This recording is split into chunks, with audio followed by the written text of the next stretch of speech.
ನಮಸ್ಕಾರ, ಸುದ್ದಿವಾರ್ತೆಗೆ ಸ್ವಾಗತ. ನಾನು ಶಿವಪ್ರಸಾದ್. ಈಗ ಮುಖ್ಯಾಂಶ.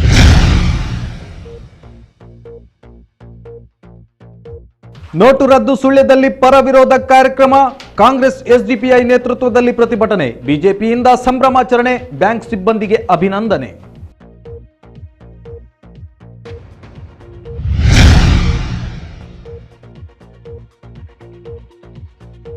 ಬೆಳ್ಳಾರೆಯಲ್ಲಿ ಡಿಸಿಸಿ ಬ್ಯಾಂಕ್ ಶಾಖೆ ಸ್ಥಳಾಂತರ, ಕಲ್ಪವೃಕ್ಷ ಆರ್ಕಿಡ್ನಲ್ಲಿ ಶುಭಾರಂಭ, ಬ್ಯಾಂಕ್ ಅಧ್ಯಕ್ಷ ರಾಜೇಂದ್ರ ಕುಮಾರ್ ಅವರಿಂದ ಉದ್ಘಾಟನೆ.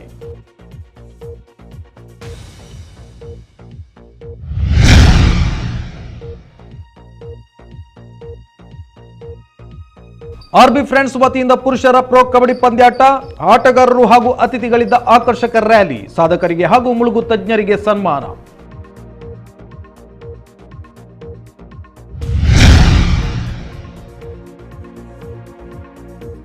ಬಳಸಿದಾಗ ನೀಲಿ ಬಣ್ಣಕ್ಕೆ ತಿರುಗುತ್ತಿರುವ ಪಡಿತರ ಉಪ್ಪು, ಗ್ರಾಹಕರಲ್ಲಿ ಗೊಂದಲ, ವಿತರಣೆ ಸ್ಥಗಿತ, ಬಲವರ್ಧನೆಗೆ ಕಬ್ಬಿಣಾಂಶ ಸೇರಿಸಲಾಗಿದೆ, ಆಹಾರ ಇಲಾಖೆ ಸ್ಪಷ್ಟನೆ.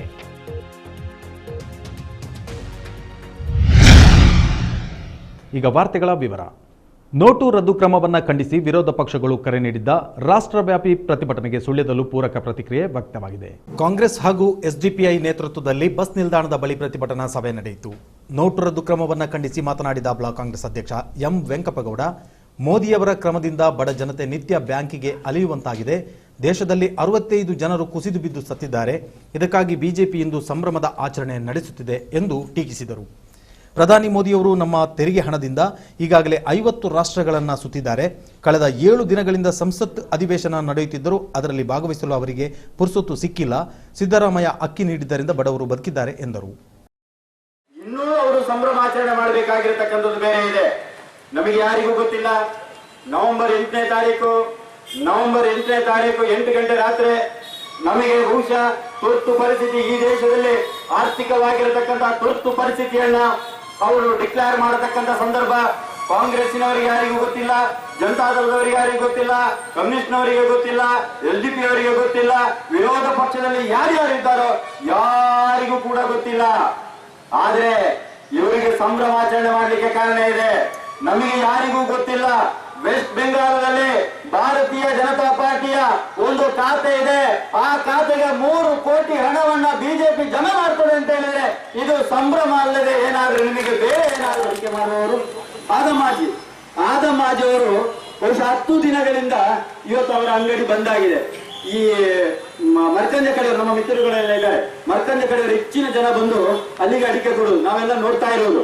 ಅವರು ಇವತ್ತು ಅಡಿಕೆ ತಕೊಂಡು ಬಂದು, ಭಾರತೀಯ ಜನತಾ ಪಾರ್ಟಿಯವರು ಆಚೆಯವರೆಲ್ಲ ಇರ್ಲಿ, ಅವರು ಬಂದು ಅಲ್ಲಿ ಅಡಿಕೆಯನ್ನು ಕೊಡ್ತಾ ಇದ್ದಾರೆ. ಅಡಿಕೆಯನ್ನು ಕೊಟ್ಟು ಅವರು ದುಡ್ಡು ತಕೊಂಡು ಹೋಗತಕ್ಕಂಥವ್ರು. ಇವತ್ತಿನ ದಿನ ಏನಾಗಿದೆ ಅಂತ ಹೇಳಿದ್ರೆ ಅಲ್ಲಿ ಅಂಗಡಿ ಬಂದಾಗಿದೆ, ಅಡಿಕೆ ತಕೊಂಡು ಬರ್ತಾರೆ, ಅಡಿಕೆ ತಕೊಂಡು ವಾಪಸ್ ಹೋಗ್ತಾರೆ. ಯಾವ ಬಿಜೆಪಿಗೆ ಮತ ಹಾಕಿರತಕ್ಕಂಥ ಅಡಿಕೆ ಬೆಳೆಗಾರರಿದ್ದಾರೋ ಅವರಿವತ್ತು ಮೋದಿಗೆ ಶಾಪ ಇಟ್ಕೊಂಡು ಅಡಿಕೆ ಕಟ್ಟನ್ನು ವಾಪಸ್ ತೆಗೆದುಕೊಂಡು ಹೋಗತಕ್ಕಂಥ ಪರಿಸ್ಥಿತಿ ಇವತ್ತು ನಿರ್ಮಾಣ ಆಗಿದೆ ಅಂತ ಹೇಳಿದ್ರೆ ಬಹುಶಃ ಇದು ತಪ್ಪಲ್ಲ. ಬಂಧುಗಳೇ, ಇವರಿಗೆ ಯಾವುದು ಕಾಣಲಿಲ್ಲ. ನಾನು ಆಗಾಗಲೇ ಹೇಳಿದಾಗೆ ಸಂಭ್ರಮ ದಿನಾಚರಣೆ 8ನೇ ತಾರೀಕಿಗೆ ಘೋಷಣೆ ಆಯ್ತು, ಬಂದು ಘೋಷಣೆ ಆಯ್ತು. ಬಹುಶಃ 10, 11ರಿಂದ ನಿಮಗೆ ನೋಟ್ ಕೊಡುವುದಂತೇಳಿ ಎಟಿಎಂ ಎದುರಲ್ಲಿ ಸಾಲು ನಿಂತರು, ಬ್ಯಾಂಕಿನಲ್ಲಿ ನಿಂತರು, ಕ್ಯೂ ನಿಂತರು, ರೋಡಿನಲ್ಲಿ ನಿಂತರು. ಎಟಿಎಂ ಎದುರು ನಿಂತ ಜನ ಕುಸಿದು ಬಿದ್ದರು. ಬ್ಯಾಂಕಿನ ಎದುರು ನಿಂತ ಜನ ಬಿಸಿಲಲ್ಲಿ ಕುಸಿದು ಬಿದ್ದರು. ಬ್ಯಾಂಕಿನ ಒಳಗೆ ಹೋಗಿರತಕ್ಕಂಥ ಜನ ಬ್ಯಾಂಕ್ ಒಳಗಡೆ ಕುಸಿದು ಬಿದ್ದರು. ಕೆಲವು ಮ್ಯಾನೇಜರ್ಗಳು ಬಹುಶಃ ಹಾರ್ಟ್ ಅಟ್ಯಾಕ್ ಆಗಿ ಸತ್ತರು. ಇವತ್ತಿನ ದಿನ ಬಹುಶಃ ನಮಗೆ ಸಿಕ್ಕಿರತಕ್ಕಂಥ ಅಂಕಿ ಸಂಖ್ಯೆಗಳು 65 ಜನ ಈ ದೇಶಾದ್ಯಂತ ಮೋದಿಯ ವಿಚಿತ್ರ ನೋಟಿನ ಬಿಡುಗಡೆಗೆ ಬೇಕಾಗಿ ಜನ ಸತ್ತಿರತಕ್ಕಂಥದ್ದು. ಎಸ್ಡಿಪಿಐ ಮುಖಂಡ ಕೆಎಸ್ ಉಮರ್ ಮಾತನಾಡಿ, ಸಂಸತ್ತಿಗೆ ಬಂದು ಭಾಷಣ ಮಾಡಲು 56 ಇಂಚು ಎದೆ ಇರುವ ಮೋದಿಗೆ ತಾಕತ್ತಿಲ್ಲ. ಬಿಜೆಪಿಯವರು ಇಂದು ಆಚರಿಸುತ್ತಿರುವ ವಿಜಯೋತ್ಸವ ಅವರ ಕೊನೆಯ ವಿಜಯೋತ್ಸವವಾಗಲಿದೆ. ಸುಳ್ಳನ್ನು ಸತ್ಯ ಮಾಡಿಕೊಂಡು ಹೋಗುವ ಬಿಜೆಪಿಯವರಿಗೆ ಮುಂದಿನ ದಿನಗಳಲ್ಲಿ ಜನತೆ ತಕ್ಕ ಪಾಠ ಕಲಿಸಲಿದ್ದಾರೆ. ವಿರೋಧ ಪಕ್ಷಗಳು ಒಗ್ಗಟ್ಟಾಗಿ ಮೋದಿಯವರನ್ನ ದೇಶದಿಂದ ಹೊರಕ್ಕೆ ಹಾಕಲಿದ್ದಾರೆ ಎಂದರು. ಕೆಪಾಸಿಟಿ ಅದಂತೂ ಅವರಿಗೆ ಇಲ್ಲ. ಆದ ಕಾರಣ ಆ ಜನಸಾಮಾನ್ಯರು ಕೇಳುವಂತ ಸಂದರ್ಭದಲ್ಲಿ ಈ ಜನಸಾಮಾನ್ಯರ ಒಂದು ಏನಿದೆ ಅವರನ್ನ ಕೇಳುವಂತಹ ಕೋರಿಕೆಯನ್ನು ಬೇರೊಂದು ಸಿದ್ಧಾಂತಕ್ಕೆ ತಿರುಗಿಸಬೇಕಾಗಿ 500,000 ರೂಪಾಯಿ ನೋಟನ್ನು ಬ್ಯಾನ್ ಮಾಡಿದ್ದೀವಿ.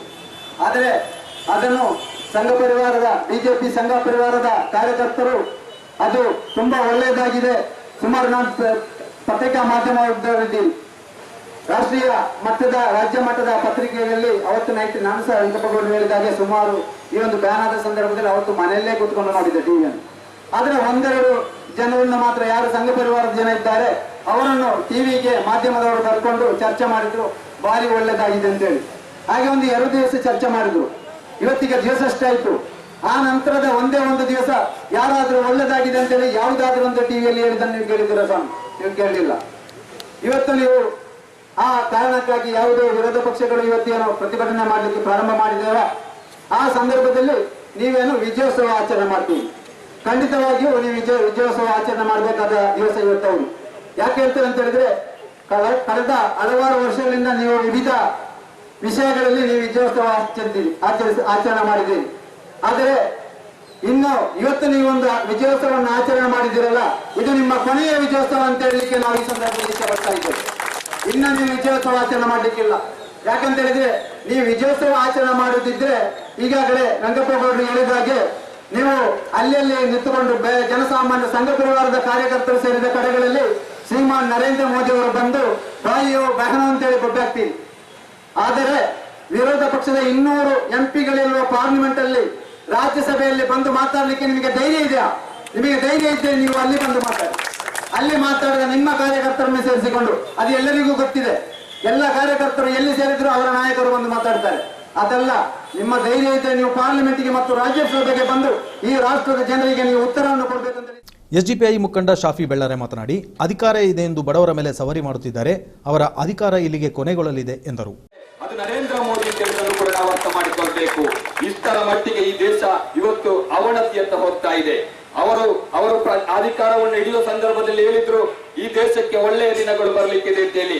ಅಚ್ಚೇ ದಿನ್ ಆನೆ ವಾಲ ಅಂತ ಹೇಳುವಂತಹ ಬಹಳಷ್ಟು ಘೋಷಣೆಗಳನ್ನು ಕೂಗಿ ಡಿಜಿಟಲ್ ಇಂಡಿಯಾ, ಮನ್ ಕಿ ಬಾತ್, ಬೇರೆ ಬೇರೆ ರೀತಿಯಾದಂತಹ ವಿಚಾರಧಾರೆಗಳನ್ನು ಮುಂದಿಟ್ಟುಕೊಂಡು ಈ ದೇಶದ ರೈತರನ್ನು, ಬಡವರನ್ನು, ಅಲ್ಪಸಂಖ್ಯಾತರನ್ನು ಅವರಿಗೆ ಏನೋ ಯಾವುದೋ ಒಂದು ಆಶ್ಚರ್ಯಕರವಾದಂತಹ ಜೀವನ ಇಂಡಿಯಾ ದೇಶದಲ್ಲಿ ಬರಲಿಕ್ಕಿದೆ ಅಂತ ಹೇಳುವಂತಹ ದೃಷ್ಟಿಕೋನವನ್ನು ಇಟ್ಟುಕೊಂಡು ಪ್ರಚಾರ ಮಾಡಿಕೊಂಡು ಅಧಿಕಾರವನ್ನು ನೀಡಿದ್ದಾರೆ. ಅಧಿಕಾರವನ್ನು ಹಿಡಿದು ಕೆಲವೇ ನಿಮಿಷಗಳಲ್ಲಿ ನಮಗೆ ಗೊತ್ತಾಯ್ತು ಏನು ಅಂತ ಹೇಳಿದ್ರೆ, ಇದು ಒಳ್ಳೆಯ ದಿನಗಳು ಬಂದದ್ದು ಈ ದೇಶದ ಬಂಡವಾಳಶಾಹಿ ತವರಿಗೆ. ಈ ದೇಶದಲ್ಲಿ ಇವರು ಶ್ರೀಮಂತರು ಯಾರಿದ್ದಾರೆ, ಅದಾನಿಗಳು ಯಾರಿದ್ದಾರೆ, ಅಂಬಾನಿಗಳು ಯಾರಿದ್ದಾರೆ, ಅವರಿಗೆ ಒಳ್ಳೆಯ ದಿನಗಳು ಬಂದಿದೆ. ನಿಮ್ಗೆ ಗೊತ್ತಿರ್ಬೋದು, ಈ ಇಂಡಿಯಾ ದೇಶದಲ್ಲಿ ಸುಮಾರು 1000, 2000, 1 ಲಕ್ಷ ರೂಪಾಯಿ ಸಾಲ ಮಾಡಿಕೊಂಡು ಅದನ್ನು ತೀರಿಸಲಿಕ್ಕೆ ಸಾಧ್ಯವಾಗದೆ ಬಹಳಷ್ಟು ರೈತರು ಇವತ್ತು ಆತ್ಮಹತ್ಯೆಯನ್ನು ಮಾಡ್ತಾ ಇದ್ದಾರೆ.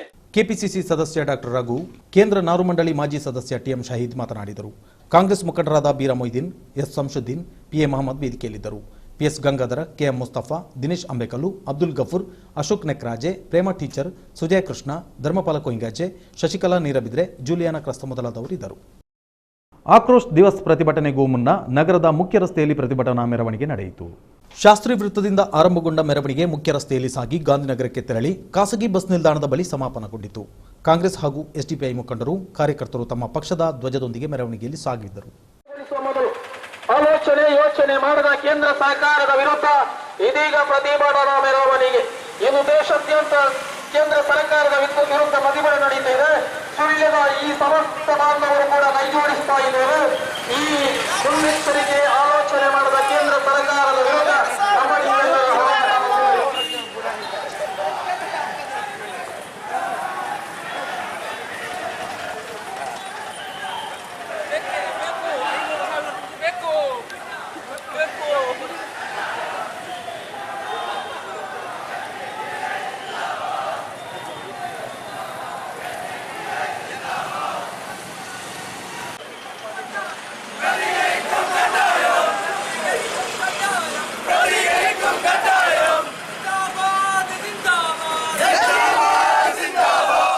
ಆಕ್ರೋಶ್ ದಿವಸ್ಗೆ ಸುಳ್ಯದಲ್ಲಿ ಪೂರಕ ಪ್ರತಿಕ್ರಿಯೆ ಲಭಿಸಿದ್ದರೂ ಯಾವುದೇ ಬಂದ್ ನಡೆಯಲಿಲ್ಲ. ಆಕ್ರೋಶ್ ದಿವಸ್ ಪ್ರತಿಭಟನೆ ನಡೆಯುವ ಸಂದರ್ಭ 1 ಗಂಟೆಗಳ ಕಾಲ ಎಲ್ಲ ಅಂಗಡಿ ಮುಂಗಟ್ಟುಗಳನ್ನು ಬಂದ್ ಮಾಡಿ ಬೆಂಬಲ ನೀಡಬೇಕೆಂದು ಬ್ಲಾಕ್ ಕಾಂಗ್ರೆಸ್ ವತಿಯಿಂದ ಮನವಿ ಮಾಡಲಾಗಿತ್ತು. ಆದರೆ ಎಲ್ಲ ಅಂಗಡಿಗಳು ಎಂದಿನಂತೆ ವ್ಯವಹಾರ ನಡೆಸಿದವು. ವಾಹನ ಸಂಚಾರವು ಎಂದಿನಂತಿತ್ತು. ಶಾಲಾ ಕಾಲೇಜುಗಳು, ಸರ್ಕಾರಿ ಕಚೇರಿಗಳು, ಬ್ಯಾಂಕ್, ಸಹಕಾರಿ ಸಂಘಗಳು ತೆರೆದಿದ್ದವು. ನೋಟು ರದ್ದು ಕ್ರಮವನ್ನು ವಿರೋಧಿಸಿ ವಿರೋಧ ಪಕ್ಷಗಳು ರಾಷ್ಟ್ರಾದ್ಯಂತ ಕರೆ ನೀಡಿದ್ದ ಆಕ್ರೋಶ್ ದಿವಸ್ಗೆ ಪರ್ಯಾಯವಾಗಿ ಬಿಜೆಪಿ ಸಂಭ್ರಮದ ದಿನವನ್ನಾಗಿ ಆಚರಿಸಿತು. ಬಿಜೆಪಿ ಸುಳ್ಯ ಮಂಡಲ ಸಮಿತಿ, ಮಹಿಳಾ ಮೋರ್ಚಾ ಹಾಗೂ ನಗರ ಘಟಕಗಳ ಆಶ್ರಯದಲ್ಲಿ ಪಕ್ಷದ ಮುಖಂಡರು ಹಾಗೂ ಕಾರ್ಯಕರ್ತರು ಸುಳ್ಯದ ಬ್ಯಾಂಕ್ಗಳಿಗೆ ತೆರಳಿ ಮ್ಯಾನೇಜರ್ಗಳಿಗೆ ಹೂಗುಚ್ಛ, ಸಿಹಿ ನೀಡಿ ಸಂಭ್ರಮಿಸಿದರು. ಸುಳ್ಯದ ವಿಜಯ ಬ್ಯಾಂಕ್ ಬಳಿ ನಡೆದ ಕಾರ್ಯಕ್ರಮದಲ್ಲಿ ಪಕ್ಷದ ನಗರ ಘಟಕದ ಅಧ್ಯಕ್ಷ ವಿನಯ್ ಕುಮಾರ್ ಕಂದಡ್ಕ ಮಾತನಾಡಿ, ಪ್ರಧಾನಿ ಮೋದಿ ಅವರ ನೋಟು ರದ್ದು ನಿರ್ಧಾರದಿಂದ ದೇಶದಲ್ಲಿ ಕಪ್ಪು ಹಣ, ಕೋಟಾ ನೋಟು ಹಾವಳಿ ನಿಂತಿದೆ. ಮುಂದಿನ ದಿನಗಳಲ್ಲಿ ಜನಸಾಮಾನ್ಯರಿಗೆ ಇದರಿಂದ ಪ್ರಯೋಜನ ಆಗಲಿದೆ. ಸರ್ಕಾರದ ಕ್ರಮಕ್ಕೆ ಬೆಂಬಲಿಸಿದ ಬ್ಯಾಂಕ್ ಸಿಬ್ಬಂದಿಗೆ ಕೃತಜ್ಞತೆ ಸಲ್ಲಿಸಲು ಮತ್ತು ಅವರ ಶ್ರಮಕ್ಕೆ ಸ್ಫೂರ್ತಿ ತುಂಬಲು ಸಂಭ್ರಮ ದಿನವನ್ನು ಆಚರಿಸಲಾಗುತ್ತಿದೆ ಎಂದರು. 500 ಮತ್ತು 1000 ರೂಪಾಯಿಯ ನೋಟುಗಳ ಅಪಮೌಲ್ಯಗೊಳಿಸಿದಂತಹ ಒಂದು ಐತಿಹಾಸಿಕ ಕ್ರಮ ಈ ದೇಶದಲ್ಲಿ ಕಳೆದ 70 ವರ್ಷಗಳಿಂದ ಅನೇಕ ಹಗರಣಗಳನ್ನು ಮಾಡಿ ಲಂಚಾವತಾರಗಳನ್ನು ಎತ್ತಿ ಕೋಟಿ ಹಣವನ್ನ ನುಂಗಿ ಅದನ್ನ ಕಪ್ಪು ಹಣವನ್ನಾಗಿ ಮಾಡಿ ತಮ್ಮ ಮನೆಗಳಲ್ಲಿ ಸ್ವಿಸ್ ಬ್ಯಾಂಕಿನಂತಹ ಇತರೆ ಬ್ಯಾಂಕ್ಗಳಲ್ಲಿ ಡೆಪಾಸಿಟ್ ಇಟ್ಟಂತಹ ಅನೇಕ ಕಾಳಧನಿಕರ ಅವರ ಅಟ್ಟಹಾಸವನ್ನ ಮುರಿಯುವುದಕ್ಕೋಸ್ಕರ, ಈ ದೇಶದಲ್ಲಿ ಕಪ್ಪು ಹಣದ ನಿಗ್ರಹಕ್ಕೋಸ್ಕರ, ಈ ದೇಶದಲ್ಲಿ ನಡೀತಾ ಇರತಕ್ಕಂಥ ಭಯೋತ್ಪಾದನೆಯ ನಿಗ್ರಹಕ್ಕೋಸ್ಕರ ಪ್ರಧಾನಮಂತ್ರಿ ನರೇಂದ್ರ ಮೋದಿ ಅವರು ತೆಗೆದುಕೊಂಡಂತಹ ಒಂದು ಐತಿಹಾಸಿಕ ನಿರ್ಧಾರ, ಬಹುಶಃ ಯಾರು ಕೂಡ ಊಹಿಸಲಾಗದಂತಹ ಒಂದು ದಿಟ್ಟ ನಿರ್ಧಾರದಿಂದಾಗಿ ಇಡೀ ಜಗತ್ತು ಇವತ್ತು ಭಾರತ ದೇಶದ ಪ್ರಧಾನಿಯನ್ನ ಹೊಗಳ್ತಾ ಇದೆ. ಈ ಒಂದು ಐತಿಹಾಸಿಕ ಕ್ರಮದಿಂದಾಗಿ ಖಂಡಿತವಾಗಿ ಕೂಡ ಈ ದೇಶದ ಒಟ್ಟು ಆರ್ಥಿಕ ವ್ಯವಸ್ಥೆಯಲ್ಲಿ ಒಂದು ಗಂಭೀರವಾದಂತ, ಅತ್ಯಂತ ಉತ್ತಮವಾದಂತ ಒಂದು ಬೆಳವಣಿಗೆಯನ್ನ ಕಾಣಬಹುದು ಅನ್ನುವಂತ ಅಭಿಪ್ರಾಯವನ್ನ ಇವತ್ತು ತನ್ನ ಸಂಪಾದಕೀಯದಲ್ಲಿ ಪ್ರಧಾನಮಂತ್ರಿ ನರೇಂದ್ರ ಮೋದಿ ಅವರ ನಿರ್ಧಾರವನ್ನ ಶ್ಲಾಘಿಸಿ, ಬಹುಶಃ ಚೀನಾದಂತಹ ದೇಶದಲ್ಲಿ ಕೂಡ ಭ್ರಷ್ಟಾಚಾರವನ್ನು ತರಲಿಕ್ಕೆ ಇಂತಹ ಒಂದು ನಿರ್ಧಾರವನ್ನು ತೆಗೆದುಕೊಳ್ಳುವಂತಹ ಇಚ್ಛಾಶಕ್ತಿ ನಮ್ಮ ದೇಶದ ಅಧ್ಯಕ್ಷರಿಗೆ ತಗೊಳ್ಳಿಕ್ಕೆ ಕಷ್ಟ ಆಗ್ಬೋದು ಅನ್ನುವಂತ ಮಾತನ್ನ ಹೇಳ್ತಾ ನರೇಂದ್ರ ಮೋದಿ ಅವರನ್ನು ಇವತ್ತು ಪ್ರಶಂಸೆ ವ್ಯಕ್ತಪಡಿಸಿದ್ದಾರೆ. ಈ ದೇಶದಲ್ಲಿ ಮಾತ್ರ ಅಲ್ಲ, ವಿಶ್ವಸಂಸ್ಥೆಯ ಪ್ರಧಾನ ಕಾರ್ಯದರ್ಶಿಗಳು ಇವತ್ತು ಹೇಳಿದ್ದಾರೆ, ಯಾವಾಗ ನರೇಂದ್ರ ಮೋದಿ ಅವರು 500 ಮತ್ತು 1000 ರೂಪಾಯಿಗಳ ನೋಟನ್ನ ಅಪಮೌಲ್ಯಗೊಳಿಸಿದ್ರು, ವಿಶ್ವಸಂಸ್ಥೆಯ ಪ್ರಧಾನ ಕಾರ್ಯದರ್ಶಿಗಳು ಹೇಳ್ತಾರೆ, ನಾನು ಕೂಡ ಮೋದಿ ಅವರ ಅಭಿಮಾನಿ ಅನ್ನುವಂತ ಒಂದು ಮಾತನ್ನ ಇವತ್ತು ಹೇಳಿದ್ದಾರೆ. ಈ ರೀತಿ ಇಡೀ ಜಗತ್ತು ಇವತ್ತು ಮೋದಿ ಅವರ ನಿರ್ಧಾರಕ್ಕೆ ಸ್ವಾಗತವನ್ನ ಕೊಡ್ತಾ ಇದೆ. ಕೇವಲ ಕಪ್ಪು ಹಣದ ದೃಷ್ಟಿಯಿಂದ ಮಾತ್ರ ಅಲ್ಲ, ಈ ದೇಶದಲ್ಲಿ ನಾವು ಗಮನಿಸ್ತಾ ಇದ್ದೇವೆ, ಕಾಶ್ಮೀರದಲ್ಲಿ ಏನು ಕಳೆದ 60 ದಿನಗಳಿಂದ ಹಿಂಸಾಚಾರ ನಡೀತಾ ಇತ್ತು. ಯಾವ ಬಾಡಿಗೆ ಕೆಲಸಗಾರರು ದಿನಕ್ಕೆ 500 ರೂಪಾಯಿಯನ್ನ ನೋಟನ್ನ ಪಡ್ಕೊಂಡು ನಮ್ಮ ದೇಶದ ಭದ್ರತಾ ಸೈನಿಕರ ಮೇಲೆ ಕಲ್ಲು ಎಸೆಯುವಂತ ಕೆಲಸವನ್ನ ಮಾಡ್ತಾ ಇದ್ರು. ಅಂತಹ ಆ ಕುಂಡುಪೋಕರಿಗಳ ಕೃತ್ಯಗಳಿಗೂ ಕೂಡ ಇವತ್ತು ಕಡಿವಾಣ ಬಿದ್ದಿದೆ.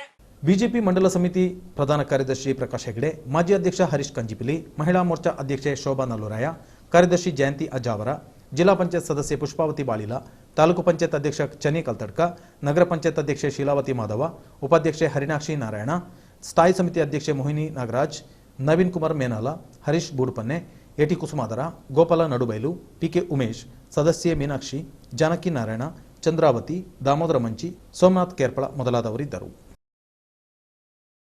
ಬೆಳ್ಳಾರೆಯ ಕಾಮಧೇನು ಟವರ್ಸ್ನಲ್ಲಿ ಕಾರ್ಯನಿರ್ವಹಿಸುತ್ತಿದ್ದ ದಕ್ಷಿಣ ಕನ್ನಡ ಜಿಲ್ಲಾ ಕೇಂದ್ರ ಸಹಕಾರಿ ಬ್ಯಾಂಕಿನ ಶಾಖೆ ಸಮೀಪದ ಕಲ್ಪವೃಕ್ಷ ಆರ್ಕಿಡ್ಗೆ ಸ್ಥಳಾಂತರಗೊಂಡಿದೆ.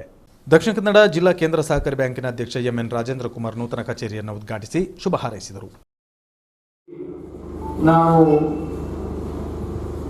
ಬೆಳ್ಳಾರೆಗೆ ಬರಲಿಕ್ಕೆ ನಮ್ಮ ಆಗಿನ ನಿರ್ದೇಶಕರಾದ ಭಾಸ್ಕರ್ ರೈ ಅವರು ಬೆಳ್ಳಾರಿಯಲ್ಲಿ ಆಗಲೇಬೇಕು, ಅದು ಮಾಧವಗೌಡರ ಕಟ್ಟಡದಲ್ಲಿ ಆಗಬೇಕು ಅನ್ನುವಂಥ ಒಂದು ಒತ್ತಾಸೆಯನ್ನು ಹಾಕಿದಾಗ ನಾನು ಸರ್ಕಾರಿ ಸಚಿವರನ್ನು ಕರೆಸಿ ಅವರ ಕೈಯಲ್ಲೇ ಈ ಶಾಖೆಯನ್ನು ಉದ್ಘಾಟನೆ ಮಾಡಿದ್ದು.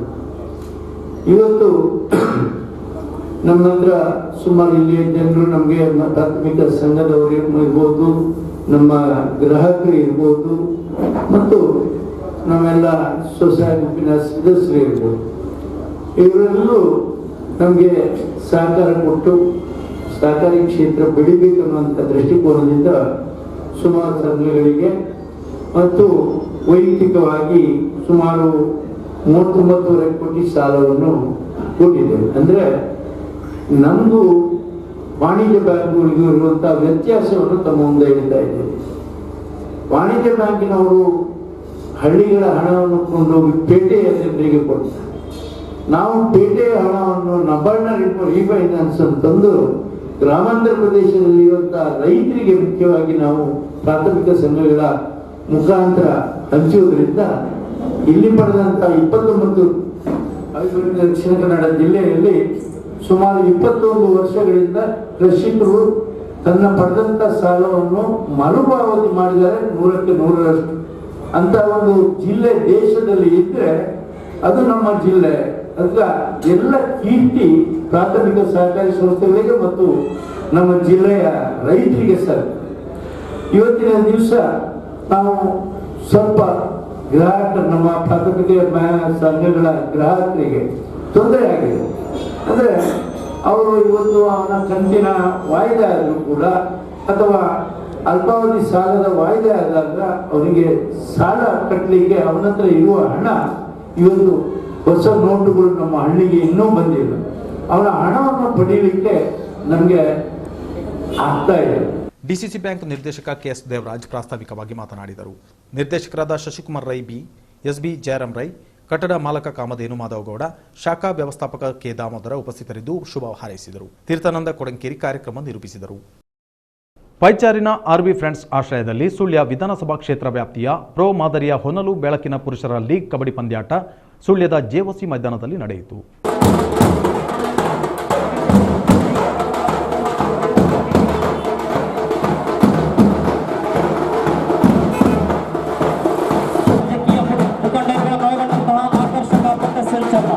ಇದೀಗ ಸುಳ್ಯ ನಗರಗಳಲ್ಲಿ ಸಾಗಿಸುತ್ತಿದೆ ಜೆಒಸಿ ಮೈದಾನ.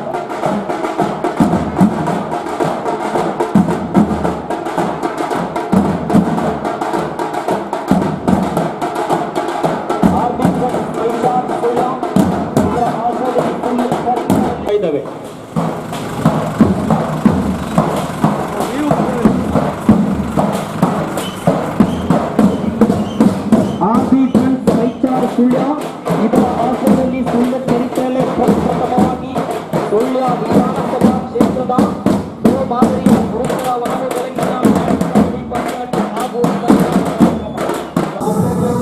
ಸುಳ್ಯ ತಾಲೂಕು ಅಮೆಚೂರು ಕಬಡ್ಡಿ ಅಸೋಸಿಯೇಷನ್ನ ಗೌರವಾಧ್ಯಕ್ಷ ನಿತ್ಯಾನಂದ ಮುಂಡೋಡಿ ಕಾರ್ಯಕ್ರಮ ಉದ್ಘಾಟಿಸಿದರು.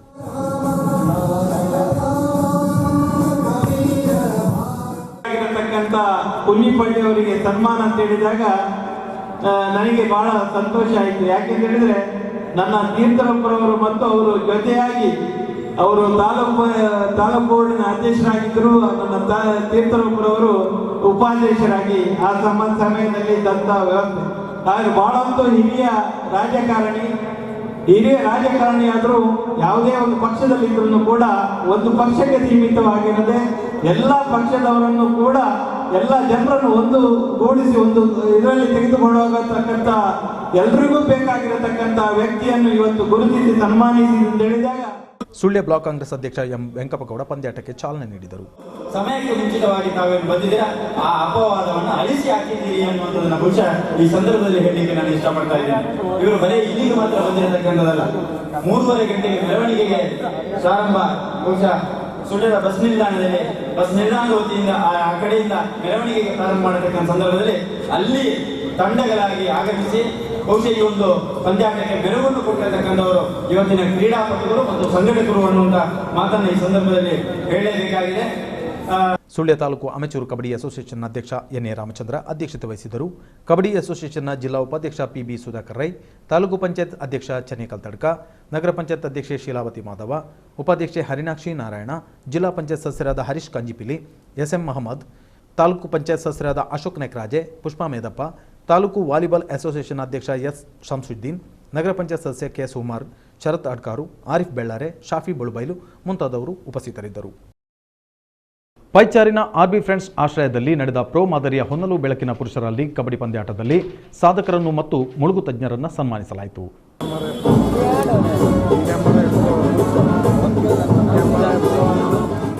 ಸುಳ್ಯದ ಹಿರಿಯ ನ್ಯಾಯವಾದಿ ಎ ಕುಂಜಿಪಳ್ಳಿ, ಏಷ್ಯನ್ ಗೇಮ್ಸ್ ಚಿನ್ನದ ಪದಕ ವಿಜೇತ ಜಗದೀಶ್ ಕುಂಬ್ಳೆ, ಅಮೆಚೂರು ಕಬಡ್ಡಿ ಅಸೋಸಿಯೇಷನ್ ಅಧ್ಯಕ್ಷ ಎನ್ಎ ರಾಮಚಂದ್ರ, ಬೆನಕ ಕ್ರೀಡಾ ಮತ್ತು ಕಲಾ ಸಂಘದ ಅಧ್ಯಕ್ಷ ಕೆಸಿ ಯತೀಶ್ ಕುಮಾರ್ ಹಾಗೂ ಮುಳುಗು ತಜ್ಞರಾದ ಶೇಖಾಲಿ ಪೈಚಾರು, ಲತೀಫ್ ಬೋಳ್ಬೈಲು, ಅಬ್ಬಾಸ್ ಶಾಂತಿನಗರ, ಅಬ್ದುಲ್ಲಾ ಶಾಂತಿನಗರ, ಟಿಎಟ್ ಶರೀಫ್ ಅವರನ್ನು ತೆಕ್ಕಿಲ್ ಫೌಂಡೇಶನ್ ಅಧ್ಯಕ್ಷ ಟಿಎಂ ಶಹೀದ್ ಸನ್ಮಾನಿಸಿದರು.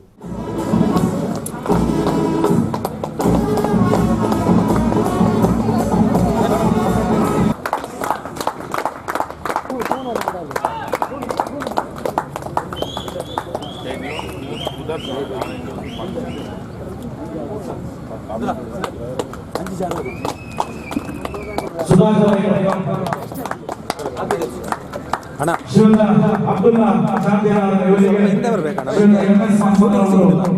ಸನ್ಮಾನಿಸಬೇಕಾಗಿ ಕೇಳಿಕೊಳ್ತಾ ಇದ್ದೇವೆ. ಎಲ್ಲರೂ ಚಪ್ಪಾಳೆ ತಟ್ಟುವುದರ ಮೂಲಕ ಈ ಒಂದು ಸನ್ಮಾನ ಕಾರ್ಯಕ್ರಮಕ್ಕೆ ಪ್ರೋತ್ಸಾಹಿಸಬೇಕಾಗಿ ವಿನಂತಿಸ್ತಾ ಇದ್ದೇವೆ. ಮಟ್ಟದ ಎಲ್ಲ 5 ಮುಳುಗು ತಜ್ಞರಿಗೂ ಅಭಿನಂದಿಸ್ತಾ ಇದ್ದೇವೆ. ಪೈಚಾರಿನ ಆರ್ಬಿ ಫ್ರೆಂಡ್ಸ್ ಆಶ್ರಯದಲ್ಲಿ ನಡೆದ ಪ್ರೋ ಮಾದರಿಯ ಹೊನಲು ಬೆಳಕಿನ ಪುರುಷರ ಲೀಗ್ ಕಬಡ್ಡಿ ಪಂದ್ಯಾಟಕ್ಕೂ ಮುನ್ನ ಆಕರ್ಷಕ ಮೆರವಣಿಗೆ ನಡೆಯಿತು. ಕಾರ್ಯಕ್ರಮ ಇದೀಗ ಸುಳ್ಯದ ನಗರಗಳಲ್ಲಿ ಸಾಗಿ ಬರ್ತಿದೆ. ಆಕರ್ಷಕ ಪಥಸಂಚಲನ ಸುಳ್ಯ ಚರಿತ್ರೆಯಲ್ಲೇ ಪ್ರಪ್ರಥಮವಾಗಿ ಆಯೋಜಿಸಿದ ಆರ್ಬಿ ಫ್ರೆಂಡ್ಸ್ ಪೈಚಾರ್ ಸುಳ್ಯ ಇದರ ವಿಧಾನಸಭಾ ಕ್ಷೇತ್ರದ ಪ್ರೋ ಮಾದರಿಯ ಹೊನಲು ಬೆಳಕಿನ ಮ್ಯಾಟ್ ಕಬಡ್ಡಿ ಪಂದ್ಯಾಟ. ಇದೀಗ ಸುಳ್ಯದ ಖಾಸಗಿ ಬಸ್ ನಿಲ್ದಾಣದಿಂದ ಜೆಒಸಿ ಮೈದಾನದವರೆಗೆ ನಡೆದ ಮೆರವಣಿಗೆಯಲ್ಲಿ ನಾಸಿಕ್ ಬ್ಯಾಂಡ್ 8 ತಂಡಗಳ ಸಮವಸ್ತ್ರಧಾರಿ ಆಟಗಾರರು ಹಾಗೂ ಅತಿಥಿಗಳು ಭಾಗವಹಿಸಿದ್ದರು.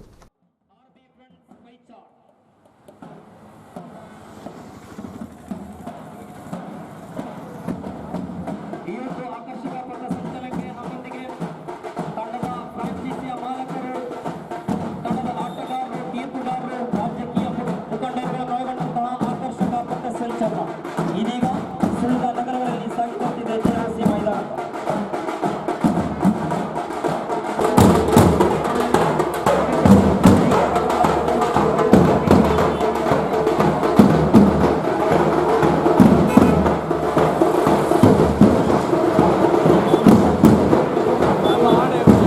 ಇದ್ದಾವೆ.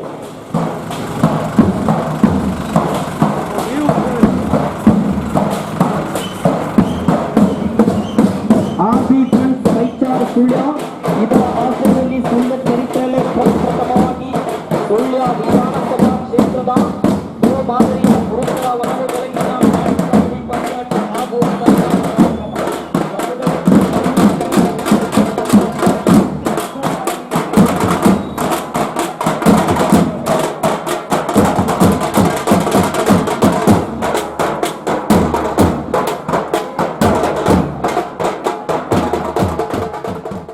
ಸಹಕಾರಿ ಸಂಘದಿಂದ ಗ್ರಾಹಕರೊಬ್ಬರು ಪಡೆದುಕೊಂಡ ಪಡಿತರ ಉಪ್ಪನ್ನು ಬಳಸಿದಾಗ ಅದು ನೀಲಿ ಬಣ್ಣಕ್ಕೆ ತಿರುಗುತ್ತಿರುವುದು ಕಂಡುಬಂದಿದೆ.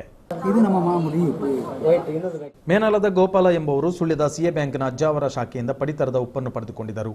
ಅದನ್ನು ಮನೆಯಲ್ಲಿ ಅಡುಗೆಗೆ ಬಳಸಿದಾಗ ಅಕ್ಕಿ ಹಿಟ್ಟು ನೀಲಿ ಬಣ್ಣವಾದುದು ಕಂಡುಬಂತು. ತಕ್ಷಣ ಅವರು ಸುಬೋಧ್ ಶೆಟ್ಟಿ ಅವರಿಗೆ ವಿಷಯ ತಿಳಿಸಿದರಲ್ಲದೆ ಬೆಳಿಗ್ಗೆ ಸಿಎ ಬ್ಯಾಂಕ್ಗೆ ಬಂದು ಮುಖ್ಯ ಕಾರ್ಯನಿರ್ವಹಣಾಧಿಕಾರಿ ಸುದರ್ಶನ್ ರವರಿಗೂ ವಿಷಯ ತಿಳಿಸಿದರು. ಸುಬೋಧ್ ಶೆಟ್ಟಿ ಹಾಗೂ ಸುದರ್ಶನ್ರು ಅಜ್ಜಾವರ ಶಾಖೆಯಿಂದ ಉಪ್ಪು ತಂದು ಸೊಸೈಟಿಯಲ್ಲಿ ಪರೀಕ್ಷೆ ನಡೆಸಿದಾಗ ಅದು ನೀಲಿ ಬಣ್ಣಕ್ಕೆ ತಿರುಗುವುದು ಕಂಡುಬಂತು. ಈ ಬಗ್ಗೆ ಪ್ರತಿಕ್ರಿಯಿಸಿದ ಗ್ರಾಹಕ ಗೋಪಾಲ ಮೇನಾಲ್ರವರು, ನಾನು ಸಿಎ ಬ್ಯಾಂಕ್ನ ಅಜ್ಜಾವರ ಶಾಖೆಯಿಂದ ಪಡಿತರ ಖರೀದಿಸಿದೆ. ಅದರಲ್ಲಿದ್ದ ಉಪ್ಪನ್ನು ಬೆಳಗ್ಗೆ ಮನೆಯಲ್ಲಿ ಅಕ್ಕಿ ಹಿಟ್ಟಿಗೆ ಹಾಕಿದಾಗ ಅದು ನೀಲಿ ಬಣ್ಣಕ್ಕೆ ತಿರುಗಿತ್ತು. ಉಪ್ಪು ನೀಲಿ ಬಣ್ಣಕ್ಕೆ ಬರುತ್ತದೆ ಎಂಬ ವಿಡಿಯೋ ಒಂದು ನನ್ನ ವಾಟ್ಸಪ್ ಹಿಂದೆಯೇ ಬಂದಿತ್ತು. ಇದೀಗ ಅದು ಸತ್ಯವಾದಂತಾಗಿದೆ ಎಂದು ತಿಳಿಸಿದರು. ಸಿಕ್ಕಿದ್ದು ಈ ಉಪ್ಪಿನ ಪ್ಯಾಕೆಟ್ ನಮ್ಮ ಸೊಸೈಟಿಯಿಂದ ಅಲ್ಲಿ ನನಗೆ ವಾಟ್ಸಪ್ಪಲ್ಲಿ ನಿನ್ನೆ ರಾತ್ರಿ ಮೆಸೇಜ್ ಬಂದಿದೆ. ಬೆಳಿಗ್ಗೆ ಒಂದು ಆನ್ ಮಾಡುವಾಗ ಹೀಗೆ ಉಂಟು ಉಪ್ಪಿನ ಒಂದು ಕಂಪ್ಲೇಂಟ್. ಹಾಗೆ ನಾನು ಮನೆಯಲ್ಲಿ ಅದನ್ನು ಟೆಸ್ಟ್ ಮಾಡಿದೆ, ಹೀಗೆ ಉಂಟು ಅಂತೇಳಿ ನನಗೆ ಗೊತ್ತಾಯಿತು. ಹಾಗೆ ಅಲ್ಲಿ ಸಿ ಎ ಬ್ಯಾಂಕಲ್ಲಿ ಬಂದು ನಾನು ಅಧ್ಯಕ್ಷರೊಟ್ಟಿಗೆ ಹೇಳಿದೆ, ಹೀಗೆ ವಿಷಯ ಉಂಟು, ಉಪ್ಪಲ್ಲಿ ಏನೋ ಮಿಸ್ಟೇಕ್ ಉಂಟು ಅಂತೇಳಿ. ಹಾಗೆ ಇದನ್ನೆಲ್ಲ ಸಿ ಎ ಬ್ಯಾಂಕ್ ಅಧ್ಯಕ್ಷರು ಮ್ಯಾನೇಜರ್ ಎಲ್ಲ ಈಗ ಟೆಸ್ಟ್ ಮಾಡಿ ನೋಡಿದರು. ಈ ಕುರಿತು ಸಿಎ ಬ್ಯಾಂಕ್ ಅಧ್ಯಕ್ಷ ಸುಬೋಧ್ ಶೆಟ್ಟಿ ಹಾಗೂ ಸಿಇಒ ಸುದರ್ಶನ್ ರವರು ಪ್ರತಿಕ್ರಿಯಿಸಿ, ಗೋಪಾಲ್ರು ನಮಗೆ ಮಾಹಿತಿ ನೀಡಿದ ಬೆನ್ನಲ್ಲೇ ನಾವು ಪಡಿತರದೊಂದಿಗೆ ಗ್ರಾಹಕರಿಗೆ ಉಪ್ಪು ನೀಡುವುದನ್ನು ನಿಲ್ಲಿಸಿದ್ದೇವೆ. ಈ ಕುರಿತು ಇಲಾಖೆಯ ಮೇಲಾಧಿಕಾರಿಗಳಿಗೂ ತಿಳಿಸಲಾಗಿದೆ ಎಂದು ಹೇಳಿದರು. ಯಾವುದೋ ಕಲಬೆರಕೆ ಇದೆ, ರಾಸಾಯನಿಕ ಪದಾರ್ಥ ಇದೆ ಅಥವಾ ವಿಷ ಏನು ಅಂತ ಗೊತ್ತಾಗ್ತಾ ಇಲ್ಲ ಹೇಳಿ ಫೋನ್ ಮಾಡಿದರು. ಹಾಗೆ ಏನು ಅಂತ ಕೇಳುವಾಗ ಅವರು ಇವತ್ತು ಬೆಳಿಗ್ಗೆ ಅವರ ಅಕ್ಕಿ ಹಿಟ್ಟಿಗೆ ಉಪ್ಪನ್ನು ಹಾಕುವಾಗ ಆ ಅಕ್ಕಿ ಹಿಟ್ಟು ಬಣ್ಣ ಬದಲಿಸಿದಂತೆ ನೀಲಿ ಬಣ್ಣಕ್ಕೆ ಅಕ್ಕಿ ಹಿಟ್ಟು ಬಂತು. ಆದ ಕಾರಣ ಆ ಉಪ್ಪನ್ನು ನಾನು ಸೇವಿಸಲಿಲ್ಲ ಅಂತ ಹೇಳಿದರು. ಹಾಗೆ ಸ್ವಲ್ಪ ಹೊತ್ತಿನಲ್ಲಿ ಅವರು ಲ್ಯಾಬಿಗೆ ಹೋಗಿ ಕೂಡ ಅದನ್ನು ಪರೀಕ್ಷೆ ಮಾಡಲಿಕ್ಕೆ ಅಂತ ಹೇಳಿ ತೆಗೆದುಕೊಂಡು ಹೋದರಂತೆ. ಆದರೆ ಇಲ್ಲಿ ಸುಳ್ಯದಲ್ಲಿ ಯಾವುದೇ ಲ್ಯಾಬಿನಲ್ಲಿ ಕೂಡ ಅದನ್ನು ಪರೀಕ್ಷಿಸುವಂಥ ವಿಧಾನ ಇಲ್ಲದ ಕಾರಣ ಅವರು ಪುನಃ ಬ್ಯಾಂಕಿಗೆ ಬಂದು ನಮ್ಮಲ್ಲಿ ಈ ಉಪ್ಪನ್ನು ಯಾರಿಗೂ ಕೊಡಬೇಡಿ, ಕೊಟ್ಟರೆ ಅದು ತೊಂದರೆ ಆಗ್ಬೋದು, ಅದರಲ್ಲಿ ವಿಷ ಪದಾರ್ಥ ಇದೆ ಅಂತ ಹೇಳಿ ಅವರು ಹೇಳಿದರು. ಹಾಗೆ ನಾವು ಫುಡ್ ಇನ್ಸ್ಪೆಕ್ಟರಲ್ಲಿ ವಿಚಾರಿಸುವಾಗ ಅವರು ಮೇಲಾಧಿಕಾರಿಗಳಿಗೆ ತಿಳಿಸಿ ಅದರಲ್ಲಿ ಏನೋ ಪೋಷಕಾಂಶಗಳಿದೆ ಅಂತ ಹೇಳಿ ಮೇಲಿನ ಅಧಿಕಾರಿಗಳು ಹೇಳಿದರು. ಆದ ಕಾರಣ ಅದರಲ್ಲಿ ಬೇರೆ ಯಾವುದೇ ವಿಷಾಂಶಗಳು ಇಲ್ಲ ಅಂತ ಹೇಳುವಂಥದ್ದನ್ನು ಹೇಳಿದರು. ಆದರೆ ಈ ಸಂದರ್ಭದಲ್ಲಿ ನಾವು ಹೇಳುವುದಂತ ಹೇಳಿದರೆ ಈ ಥರದ ಬಣ್ಣ ಬದಲಿಸುವಂತಹ ಉಪ್ಪನ್ನು ನೀಡಿದರೆ ಜನಗಳದನ್ನು ನಂಬಲಿಕ್ಕಿಲ್ಲ, ಇದು ಪೋಷಕಾಂಶ ಅಂತ ಹೇಳಿ. ಈ ಕುರಿತು ಆಹಾರ ನಿರೀಕ್ಷಕ ಶಂಕರ್ ಅವರನ್ನು ಸಂಪರ್ಕಿಸಿ ವಿಚಾರಿಸಿದಾಗ ಬಲವರ್ಧಿತ ಕಬ್ಬಿಣಾಂಶ ಉಪ್ಪನ್ನು ಸರಬರಾಜು ಮಾಡಲಾಗುತ್ತಿದೆ. ಈ ಬಗ್ಗೆ ನಮಗೆ ಫೋನ್ ಕರೆಗಳು ಬಂದಿದ್ದು ನಾವು ಮೇಲಾಧಿಕಾರಿಗಳಿಗೆ ತಿಳಿಸಿದ್ದೇವೆ. ಪ್ಯಾಕೆಟನ್ನು ಪರಿಶೀಲಿಸಿದಾಗ ಅದರ ಹಿಂದೆ ಬಣ್ಣ ಬದಲಾಗುವ ಸಾಧ್ಯತೆ ಇರುವುದಾಗಿ ಬರೆಯಲಾಗಿದೆ. ಹಾಗಿದ್ದು ಆ ಉಪ್ಪನ್ನು ಟೆಸ್ಟ್ ಮಾಡಲು ಲ್ಯಾಬ್ಗೆ ಕಳುಹಿಸಲಾಗುತ್ತದೆ. ಹೆದರುವ ಅವಶ್ಯಕತೆ ಇಲ್ಲ ಎಂದು ನಮಗೆ ತಿಳಿಸಿದ್ದಾರೆ ಎಂದು ಅವರು ಹೇಳಿದರು. ಉಪ್ಪಿನಲ್ಲಿ ಕಲರ್ ಚೇಂಜ್ ಆಗ್ತಿದೆ, ಏನಾದರೂ ಮಿಕ್ಸ್ ಆಗಿರ್ಬೋದು ಅಂತ ಹೇಳುವಂಥದ್ದನ್ನು ಅಧ್ಯಕ್ಷರು ಹೇಳಿದರು. ಆಗ ಅವರನ್ನು ಕೂಡಲೇ ನಾವು ಬ್ಯಾಂಕಿಗೆ ಆ ಉಪ್ಪನ್ನು ತಗೊಂಡು ಬರಲಿಕ್ಕೆ ಹೇಳಿದ್ದೇವೆ. ತಗೊಂಡು ಬಂದ ಮೇಲೆ ನಾವು ಬ್ಯಾಂಕಿನಲ್ಲಿ ಪಕ್ಕದ ಅಂಗಡಿಯಿಂದ ಸ್ವಲ್ಪ ಅಕ್ಕಿ ಹುಡಿಯನ್ನು ತಗೊಂಡು ಬಂದು ಮಿಕ್ಸ್ ಮಾಡಿ ಆ ಉಪ್ಪನ್ನು ಮಿಕ್ಸ್ ಮಾಡಿ ಒಂದು 15 ನಿಮಿಷ ವೆಯ್ಟ್ ಮಾಡಿದೆವು. ವೆಯ್ಟ್ ಮಾಡಿ ಆಗಬೇಕಿದ್ರೆ ಅದು ಕಲರ್ ಚೇಂಜ್ ಆಯಿತು. ಕೂಡಲೇ ನಾವು ಫುಡ್ ಇನ್ಸ್ಪೆಕ್ಟರ್ಗೆ ಫೋನ್ ಮಾಡಿ ಈ ಥರ ಆಗಿದೆ ಅಂತ ಹೇಳುವಂಥ ವಿಷಯವನ್ನು ತಿಳಿಸಿದ್ದೇವೆ. ಅವರು ಲವಣಾಂಶಗಳಿರುವ ಕಾರಣ ಆ ಥರ ಆಗಿರ್ಬೋದು, ಅದನ್ನು ಮೇಲಧಿಕಾರಿಗಳಿಗೆ ಹೇಳಿದ್ದೇವೆ ಅನ್ನುವಂಥ ಮಾತನ್ನು ಅವರು ಹೇಳಿದರು. ನಾವು ಮುಂದೆ ಏನು ಕ್ರಮ ತಗೊಳ್ಬೇಕು ಅಂತ ಹೇಳುವಂಥದ್ದು ಅವರಿಗೆ ಕೇಳಿದ್ದೇವೆ. ನಿಮಗೆ ಆಮೇಲೆ ತಿಳಿಸ್ತೇವೆ ಅಂತ ಹೇಳಿದ್ದಾರೆ. ತಕ್ಷಣಕ್ಕೆ ನಾವು ಅಧ್ಯಕ್ಷರಿಗೆ ಕೇಳಿಕೊಂಡು ನಮ್ಮಲ್ಲಿ ಈಗ ಇರುವ ಸ್ಟಾಕಿನಲ್ಲಿ ಆ ಉಪ್ಪನ್ನು ಸರಬರಾಜು ಮಾಡಬಾರ್ದು ಅಂತ ಹೇಳುವಂಥದ್ದನ್ನು ನಮ್ಮ ಸಿಬ್ಬಂದಿಗಳಿಗೆ ಹೇಳಿದ್ದೇವೆ. ಮುಂದಿನದು ಏನು ಅಂತ ಹೇಳುವಂಥದ್ದು ಅವರು ಹೇಳಿದ ನಂತರ ಮಾಡ್ತೇವೆ. ಸರ್ಕಾರದ ಸುತ್ತೋಲೆಯ ಹೊರತಾಗಿಯೂ ಕೊಳವೆ ಬಾವಿ ಕೊರೆಯಲು ಬಂದ ಲಾರಿಯನ್ನು ಊರವರು ಪ್ರತಿಭಟಿಸಿ ವಾಪಸ್ ಕಳುಹಿಸಿದ ಘಟನೆ ದುಗ್ಗಲಡ್ಕದ ಸಮೀಪದ ನೀರಬಿದಿರೆಯಲ್ಲಿ ಆದಿತ್ಯವಾರ ಮಧ್ಯರಾತ್ರಿ ನಡೆದಿದೆ. ನೀರಬಿದಿರೆಯಲ್ಲಿ ಶ್ಯಾಮ್ ಪನತ್ತಿಲ ಎಂಬುವರು ತನ್ನ ಜಮೀನಿನಲ್ಲಿ ಕೊಳವೆ ಬಾವಿ ಕೊರೆಯಲು ಬೋರ್ವೆಲ್ ಲಾರಿಗಳನ್ನು ತರಿಸಿದ್ದರು. ಕೊಳವೆ ಬಾವಿ ಕೊರೆಯಲು ಆರಂಭಿಸಿದಾಗ ವಿಷಯ ತಿಳಿಸಿದ ಸ್ಥಳೀಯ ನಿವಾಸಿಗಳು ಬಂದು ತಾವು ಈಗಾಗಲೇ ಈ ಕುರಿತಂತೆ ಪಂಚಾಯಿತಿಗೆ ಮನವಿ ಸಲ್ಲಿಸಿದ್ದು, ಇಲ್ಲಿ ಬೋರ್ವೆಲ್ ತೆರೆದರೆ ತೆರೆದ ಬಾವಿಗಳ ಅಂತರ್ಜಲ ಬತ್ತುವ ಅಪಾಯ ಇರುವುದರಿಂದ ಕೊರೆಯದಂತೆ ತಿಳಿಸಿದರು. ಗೇಟ್ ಬಂದು ಮಾಡಿ ಬೋರ್ವೆಲ್ ಕೊರೆಯತೊಡಗಿದಾಗ ಸ್ಥಳೀಯರು ಅಧಿಕಾರಿಗಳಿಗೆ ಫೋನ್ ಮೂಲಕ ವಿಷಯ ತಿಳಿಸಿದ್ದಾರೆ ಎನ್ನಲಾಗಿದೆ. ಅವರು ಸ್ಥಳಕ್ಕೆ ಬಾರದಿದ್ದ ಹಿನ್ನೆಲೆಯಲ್ಲಿ ಆಕ್ರೋಶಗೊಂಡ ಸ್ಥಳೀಯರು ಕೊರೆಯಲು ಬಂದವರನ್ನು ತೀವ್ರವಾಗಿ ತರಾಟೆಗೆತ್ತಿಕೊಂಡರು. ಇದರಿಂದ ಬೋರ್ವೆಲ್ ಲಾರಿಗಳು ವಾಪಸ್ ಹೋಯಿತೆಂದು ತಿಳಿದು ಬಂದಿದೆ. ಕಳಂಜ ಗ್ರಾಮದ ಕಾಂಗ್ರೆಸ್ ದೂರಿನ ಮುಂಡುಗಾರು ಮೊಹಮ್ಮದ್ ಅಲ್ಪಕಾಲದ ಅಸೌಖ್ಯದಿಂದ ಸ್ವಗೃಹದಲ್ಲಿ ನಿಧನರಾದರು. ಅವರಿಗೆ 76 ವರ್ಷ ವಯಸ್ಸಾಗಿತ್ತು. ಅವರು ಪತ್ನಿ ಮತ್ತು 11 ಮಂದಿ ಮಕ್ಕಳನ್ನು ಅಗಲಿದ್ದಾರೆ. ಕೊನೆಯಲ್ಲಿ ವಾರ್ತೆಗಳ ಮುಖ್ಯಾಂಶಗಳು.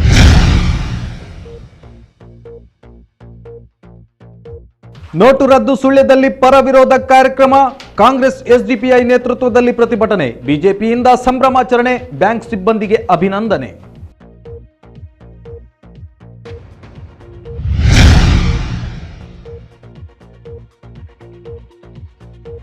ಬೆಳ್ಳಾರೆಯಲ್ಲಿ ಡಿಸಿಸಿ ಬ್ಯಾಂಕ್ ಶಾಖೆ ಸ್ಥಳಾಂತರ. ಕಲ್ಪವೃಕ್ಷ ಆರ್ಕಿಡ್ನಲ್ಲಿ ಶುಭಾರಂಭ. ಬ್ಯಾಂಕ್ ಅಧ್ಯಕ್ಷ ರಾಜೇಂದ್ರ ಕುಮಾರ್ ಅವರಿಂದ ಉದ್ಘಾಟನೆ.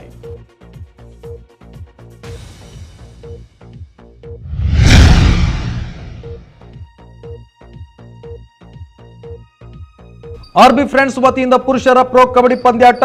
ಆಟಗಾರರು ಹಾಗೂ ಅತಿಥಿಗಳಿದ್ದ ಆಕರ್ಷಕ ರ್ಯಾಲಿ. ಸಾಧಕರಿಗೆ ಹಾಗೂ ಮುಳುಗು ತಜ್ಞರಿಗೆ ಸನ್ಮಾನ.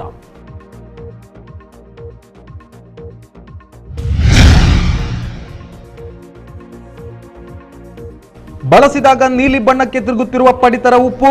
ಗ್ರಾಹಕರಲ್ಲಿ ಗೊಂದಲ. ವಿತರಣೆ ಸ್ಥಗಿತ. ಬಲವರ್ಧನೆಗೆ ಕಬ್ಬಿಣಾಂಶ ಸೇರಿಸಲಾಗಿದೆ. ಆಹಾರ ಇಲಾಖೆ ಸ್ಪಷ್ಟನೆ.